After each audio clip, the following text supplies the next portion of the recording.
Today I am sending a hydroponics lab to the space station and why solar panels are so bad in real life. We're launching in 3, 2, 1, blast off.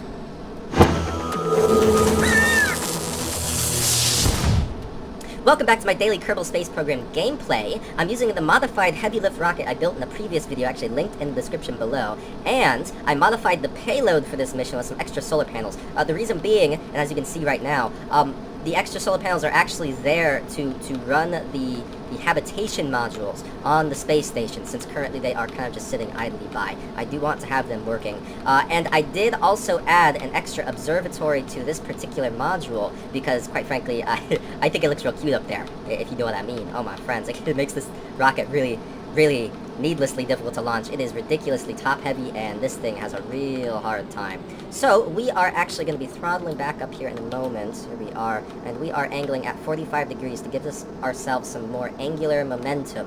I don't want to have any issues with this launch, although, quite frankly, I already know of one thing that will be an issue quite shortly, and that, my friends, is this space station is way outside my orbital range. It won't be an issue here as long as I maneuver properly. And by properly, I'm gonna have to make a highly eccentric orbit. Okay, make a highly eccentric orbit to get these two aligned, which is kind of a shame. I don't like that. But that's pretty close. 12.6 kilometers. We can work with that. We're gonna do this burn. Let's pop this payload fairing, and you're gonna get to see. Look at that observatory. Look at that little adorable little guy up there. I love him. That's some good stuff. And I do have a physical pilot for this mission. It was just gonna make everything 1,000 times easier. I'm gonna actually deploy, deploy these, solar cells here, and we are gonna have a butt ton of electricity. Gosh, look at that fly. Oh, man. Yeah, so this is what I do want to give our space station. I want to have more than enough electricity for it to keep running for as long as I need it to, for a lot of reasons. It's kind of a mess right now. So, let's get to our maneuver node here real quick. And that's a perfect example, right? So if you look at these solar panels and how many of them I need just to essentially power this small spacecraft, right? It goes to show you how inefficient real-life solar panels are. And when I talk about efficiency, right, so for the 100% of energy that the solar panels actually receive directed at them from the sun in that particular surface area, let's pop this open. Maneuver node editor. We're gonna have the MechJeb system actually do the maneuver for us, make things a little bit easier.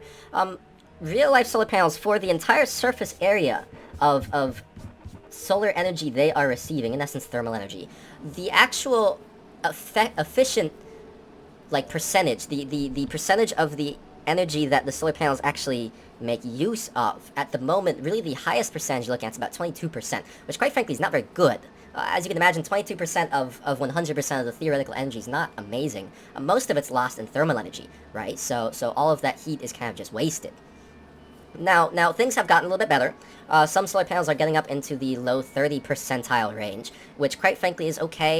You know, it's not amazing, but it's significantly better than they used to be even 5 years ago, where we're looking at maybe 20 at best, and they're ridiculously expensive. You know, for example, the International Space Station in real life, those solar panels only get about 44-45%, which quite frankly is quite exceptional for what we have now. Get to watch this. Gosh, it's gonna be crazy. Apsis, okay, we're good on periapsis, we're good on all this. Quite frankly, it's not amazing. Still, you know, 45%, well, fantastic for what we generally have. It is stupidly expensive, ridiculously expensive to make those solar panels, okay? Now, there are certain things that have gotten better about all of these solar panels, and those generally, you're looking at new types of materials for absorbing actual energy that the solar panels are receiving. Solar panels are getting up more towards, you know, 7, 8 layers, which while do make them more efficient in terms of receiving and actually working with the energy they receive, and translating that to usable electrical charge for us, most of the time, what ends up usually happening is that, and we can fine-tune the closest approach here. Let's get within about 200 meters. We're going to execute that. What usually ends up happening with those solar panels is that it becomes so much more difficult to manufacture them. Their actual value in terms of electrical charge versus the cost it is to create them becomes less effective, okay? And what I mean by that, because it costs so much to create these solar panels with larger numbers of layers, you know, you have to spend that money to begin with, and now over time, it has to take a longer period of time for you to get value back out of these solar panels. And that's something that happens a lot with wind farms, all the solar farms. A good idea for renewable energy, I would say, is definitely the use of wave generators, right? So you essentially have a buoy in the ocean, and as waves go by, it pushes essentially a buoyant rod up and down that you can now use.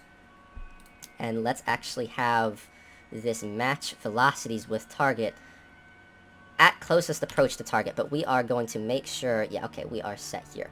At closest approach to target, correct, create, and execute. We should be getting pretty close to it, 1.5 kilometers, we can work with that. So they have the possibility of essentially a wave generator, and you have these out in the middle of the ocean, away from civilization, far enough away where they don't disturb anyone. And as waves go by, they go through the cycle and they send electrical power back to the main grid, and it becomes a system that continually generates power without the need for external forces other than the waves themselves. So you don't really need to perform a lot of maintenance on them. They are designed to withstand storms. They are designed to withstand long periods of time in salty water, because salt water itself is highly corrosive. They are coated in materials, and they'll last, you know, a good 20, 30 years, no problem. So there are a lot of solutions to... Let's see if we can actually see the space station here, although it is kind of dark. We are... Let's see... Oops. Ooh, guys, make sure we stage there.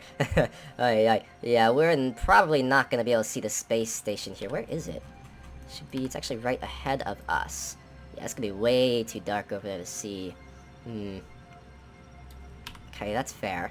About distance, yeah, 4.5 kilometers more or less. We're not really going to be able to see that. So we are now going to fine-tune approach to target again. Create node and execute, and this is going to give us a significantly closer approach. So you see 0.2 kilometers on that second node. There we go. That is what I like to see. So that first intersection, kind of mediocre, 3.9 kilometers, not great. However, that second intersection, we're down to only 200 meters, and we can actually once again fine-tune approach to target if we have to, but we are going to do another match velocities with target, just so that we can actually maintain that range, more or less. And we're going to turn off RCS here. We are going to now match velocities with target once again, create and execute, and we're going to let the reaction control, the actual SAS systems, the gyroscopic stabilization built into the spacecraft do the rotation for us. RCS at this small amount of delta V required, quite frankly, does far too much in terms of change of velocity. Okay, that small change of velocity from the RCS thrusters themselves change our distance to the target itself, which, kind of a nuisance. Nobody really wants to deal with that, you know? Okay, perfect. Ooh, it's quite the nice system. What we're gonna do is we're actually gonna turn the lights on. Have some lights there. Oh, look at that adorable little guy, a little window. Wow. Beautiful. Are you guys tired of a slow computer? Are you guys tired of low FPS when you're stomping noobs? I know I am. I have a shopping list for the parts that I use to build my computer, which won't just quit on you in your times of need. Alright? i7, GTX 1070, high performance RAM, high performance solid-state drive, so you can load those games in a matter of moments. Take a look in the description below. Everything is listed there for you. There are plenty of tutorials out there for you actually be able to build and work with a computer on your own. Quite frankly, it's a lot easier than people really think it is. I don't think people realize just how simple it is to make a crew report. Okay, weird. Oh gosh, did I bring a bunch of people with me? Okay, great. I'm excited. I don't know why these two are here. This is weird. It's amazingly simple to actually create your own machine. I don't think people realize just how easy it is. It's not easy to actually break the components that are in your computer. You have to really mess up, and it's not that easy to do. And besides, a lot of times, even if you do mess up, you can just say, oh, hey, manufacturer issue, and they go, okay, no problem. So, we are approaching the target here. I wish I had oh, there it is. Okay, so it is up here. This is our target, so we are going to have to actually set this as target here. See if I can do anything.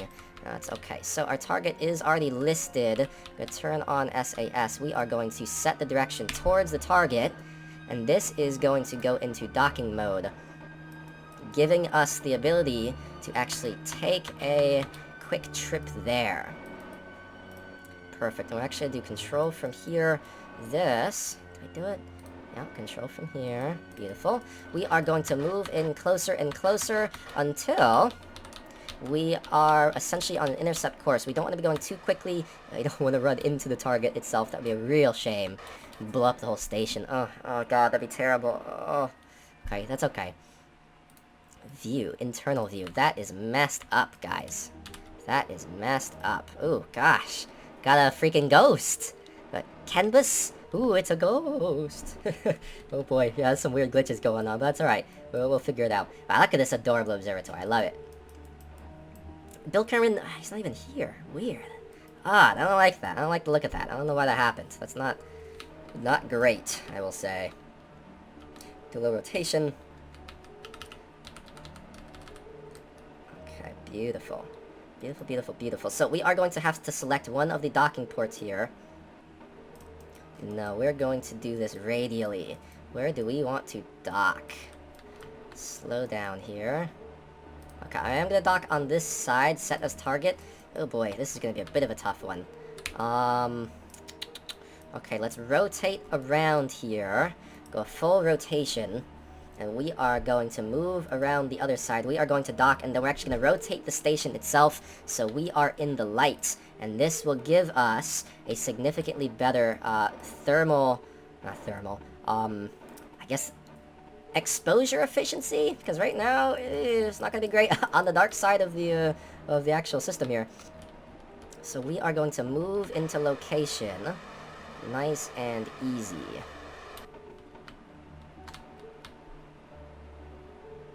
Go slow down our vertical movement. Nice and simple. This thing is probably burning through RCS. Oh yes, it is. That is okay. That is why I have so many RCS tanks for. It's a high volume of it. Okay.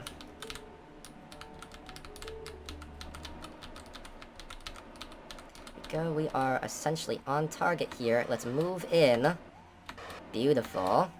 We are actually surprisingly on target, although we do need to lower our altitude in reference to it. So we are almost there. Wow. Okay, okay.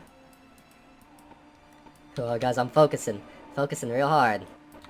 Okay, let's get some more speed. We will drop our velocity once we get in closer. I'm sure you can imagine. I'm going a bit quick here at 0.4 meters a second. Ay. Let's get that going. Beautiful. Beautiful, beautiful. We are so close. This is a beautiful trajectory. Let's just move in here. Oh, I love it. Almost perfectly straight. And any amount that's not straight, it's just going to bump the station. We're going to line up real nice. So let's get this slowed down a little bit. The Kerbal Space Program has a bit of a magnetic system. You kind of get sucked into it once you get close enough. So we're going to let that kind of do its thing. It is going to modify, and we will be connected here very shortly. And rotating. You can see it's slightly off kilter. That word doesn't get out enough. Okay. There we go. Oh, wow. Oh, wow. Okay. And just like that, we're actually control from here. We are going to try and rotate this whole station a little bit. Beautiful. Oh, I love the look of that. Oh, wow, that is amazing. Let's get that rotated a little bit more. Perfect. Wow, and just like that, we have a full-on observatory eye, because we should... Oh, what you doing? Oh, gosh. It's freaking out. Can we turn off... Ooh, gosh. Turn off RCS. There we go. Okay. SAS will take care of it. This thing's freaking out. So, we are actually going to turn on our actual rotation for the inflatable centrifuge module, our habitation module. And that is going to start up. Look at that. I love the look of that. That is beautiful. And we are going to set this... I don't want to have it do too much. I'm not going to do radio out. That's going to be a little bit dangerous. Why is this doing so much? It is freaking out here. That's okay. It'll do its thing. I'm not gonna worry about it. So, with that being said, we are going to open our actual hydroponics lab. That is beautiful. Look at those plants floating around in there. And we are going to observe the plant growth.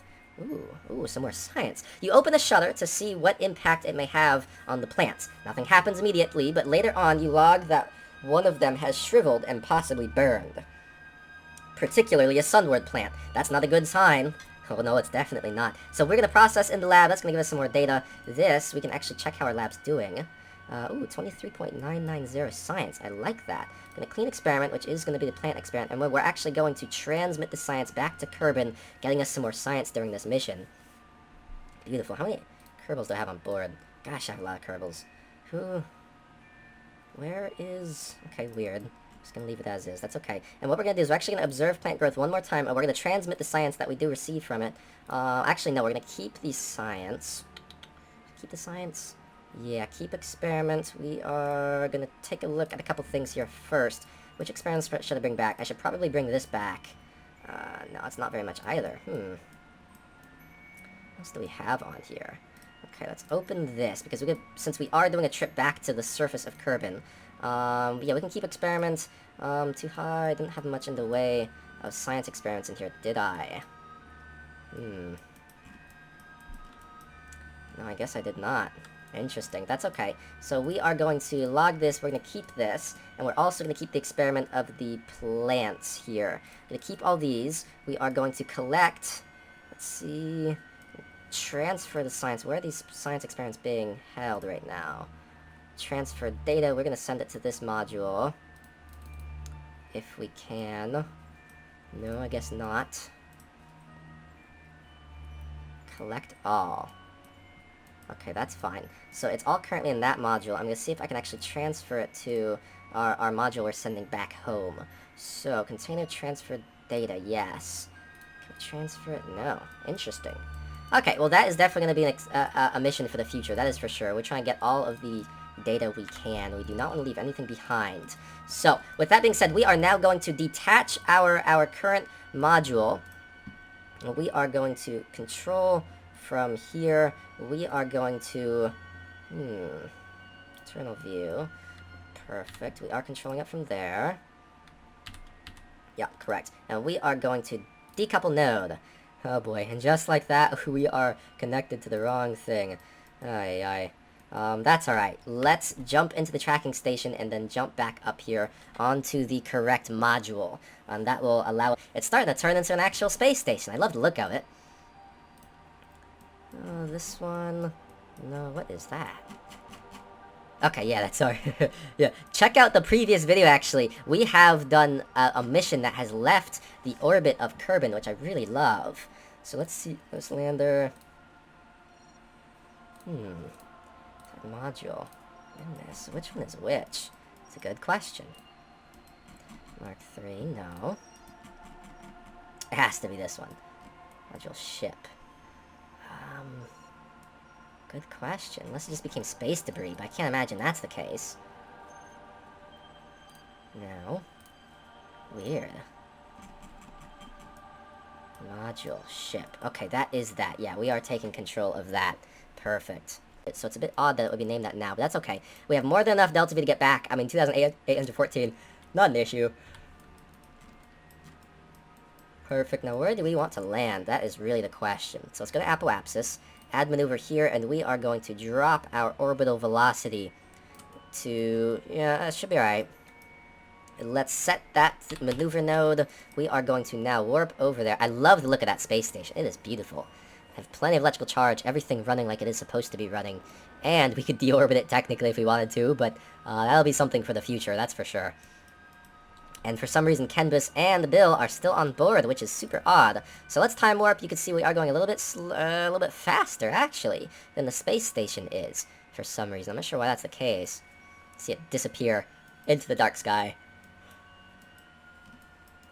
Or more specifically, I guess, the really light sky. It's super bright out here. Space doesn't look like that. It's like pitch black, but that's okay. That is a-okay. So we are burning. We are going to be dropping in over the desert, which is not a bad place. Now, depending on how we do... Oof, it was lagging on me there. too many parts in too close a location. Kerbal Space Program is not super efficient on how it runs things. If I make a ship too much larger than what I currently have, quite frankly, it probably won't do so hot. That is essentially what happens with any computer, which is a real shame. I do look forward to Kerbal Space Program 2. That is going to give us a much better and much higher efficiency system, theoretically, according to them at least, the developers of the game. We'll find out if that's actually true or not, but hey, I'm excited for it regardless. So we're going to warp back towards the surface. It is going to be an exceptional system we have. I spent, I kid you not, like 40 minutes trying to get the radial boosters to separate properly. I'm pretty sure the game was just glitching on me. I put full-on rocket motors to send them away from the actual main stage itself.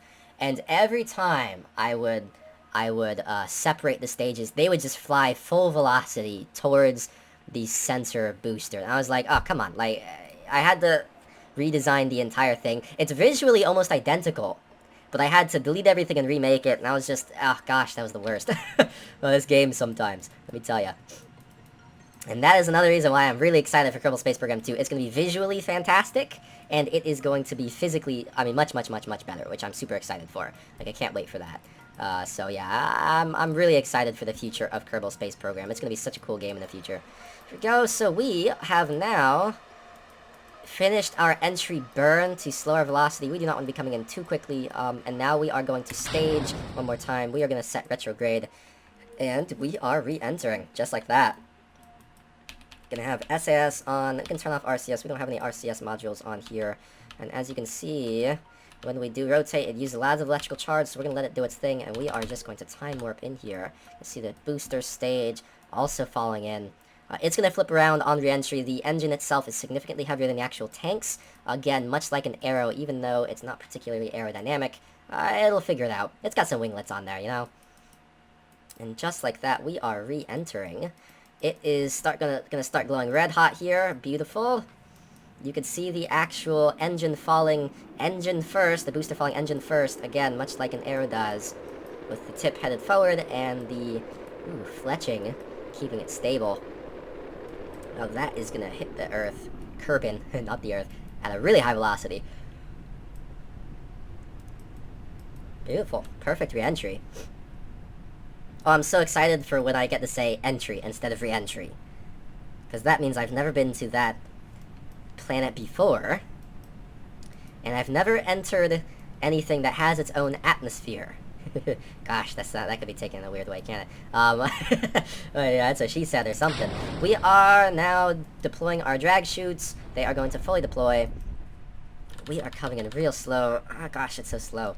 Yeah, but this is a very mountainous region. Have I actually been here before? Let's see. Crew report. No, we have not. This is some more science. The mountains rise up from the ground of Kerbin. They seem so much smaller from way up here. Yeah, I guess they kind of would, wouldn't they? Kind of. Oh, yeah. So we're actually going to EVA. There's not much acceleration. She can definitely hold on up here. EVA reports. Keep board. We do not want her sliding off because of the weird physics. And now we're going to time warp again, keeping our time frame here a little bit lower because this can take absolutely forever sometimes. We are going to land on the slope of a mountain. Not a great landing spot. Not gonna lie. Ooh. One more EVA. We're actually going to take a surface sample. I get nothing. I mean, not nothing, but virtually nothing. EVA report once again. Board, beautiful. Got some science from this landing as well. We're going to recover vessel. And we're going to go take a look in our...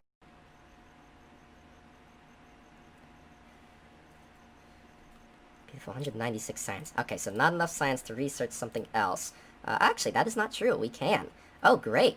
Okay, so what should we get this time? Some more RCS control, precision engineering, which actually might be very helpful. Heat management systems also might be very helpful. So many more mods now. Actuators also might be very helpful. Actually, just about everything here might be helpful. Although I do need to do nuclear propulsion, so we're going to save up for that. And just like that, I will be seeing you guys tomorrow at 6 p.m. Bye.